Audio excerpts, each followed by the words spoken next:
ኩራት ግን ምን ማለት ነው? አስደንጋጭ ሐዲስ ነው አይደል? ይሄ አላህ ጀነት ውስጥ አይከተውም ጀሃነም ይደፋዋል።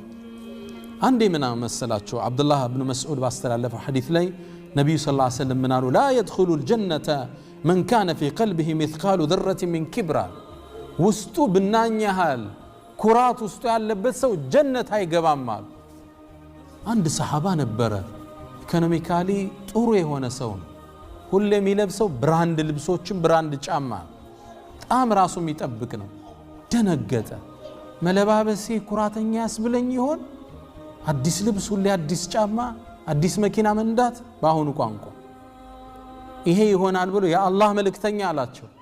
አንድ ሰው ልብሱ ጥሩ እንዲሆን ይመኛል፣ ጫማው ጥሩ እንዲሆን ይመኛል። ይሄ ኩራት ነው እንዴ አላቸው።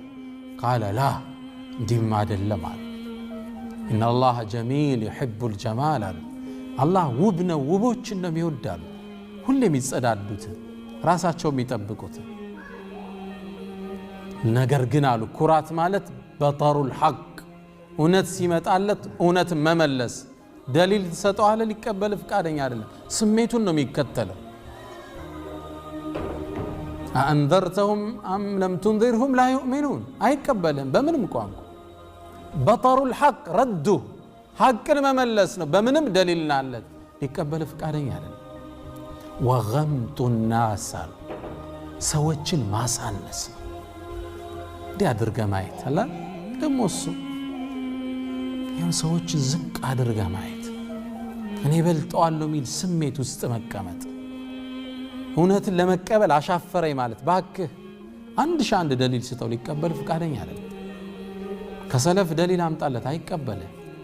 እሱ የሚያቃት የሆነች ድቃቃ ሐዲስ አሉ ያችን ብቻ ይዞ ሽምጥ ነው። ከኩራት አላህ ይጠብቃል። ይሄ ኩራት በሽታ ሐቂቀተን ሳናቀውም ያወቅነውም ውስጣችን ገብቷል። አንድ ኢማም ምን ይላሉ?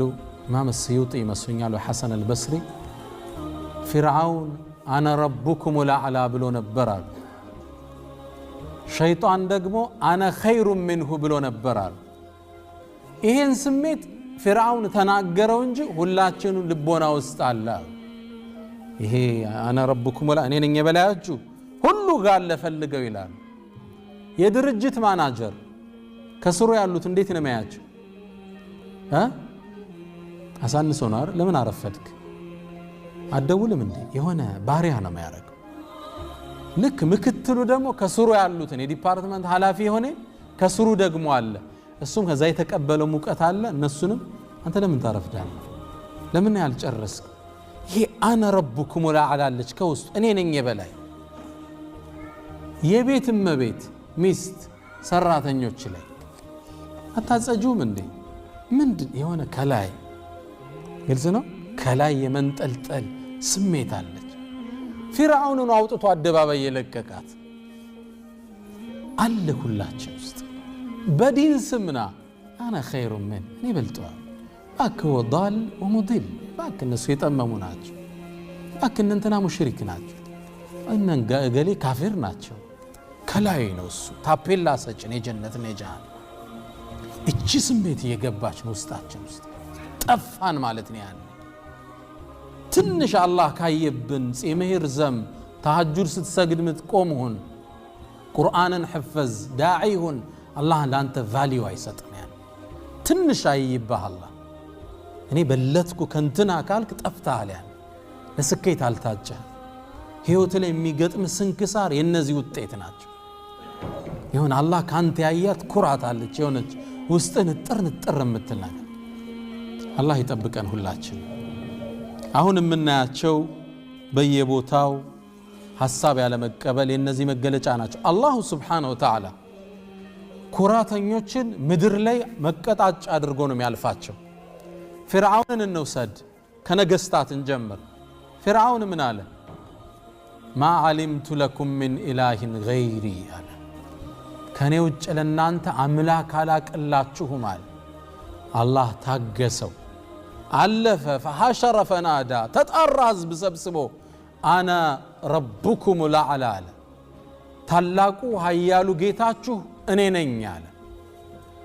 አሁን አላህ መጥፎ አያያዝን ያዘ። የሁለቱም መጥፎ ንግግር ድምር አላህ ያዘው فأخذه الله ይላል ነካለ الآخرة والأولى የዚችን ምድር የቀጣዩንም መጥፎ አያያዝ ያዘው ይላል አሊያም በሌላ ተፍሲር ነካለ الآخرة والأولى የሁለቱን ንግግሮች መጥፎ አያያዝን ያዘው علمت لكم من إله غيري وأنا ربكم الأعلى دمروا الله فأخذه الله መጥፎ አያያዝ ይዞ አመኛለሁ እስኪላል አን ወቀድ ዓሰይተ ቀብሉ እንዴት ተብሎ እስኪባል ድረስ ፕሮፌሰር ሐሰን ኩክ የሚባል የሳውዝ አፍሪካ ትልቅ የታሪክ ምሁር አሉ እርሳቸው ይላሉ በታሪክ ላይ ያለፉ ንጉሰ ነገስት የተባሉት ሁሉ ፍጻሜያቸው የከፉ ነበር ይላል መጥፎ አሟሟት የሞቱት ታሪክ ሲጠና ንጉስ መሆን እኮ አልበቃቸው ብሎ ንጉሰ ነገስት ግልጽ ነው ይሄ መሊከል ሙሉክ የአላህ መጠሪያ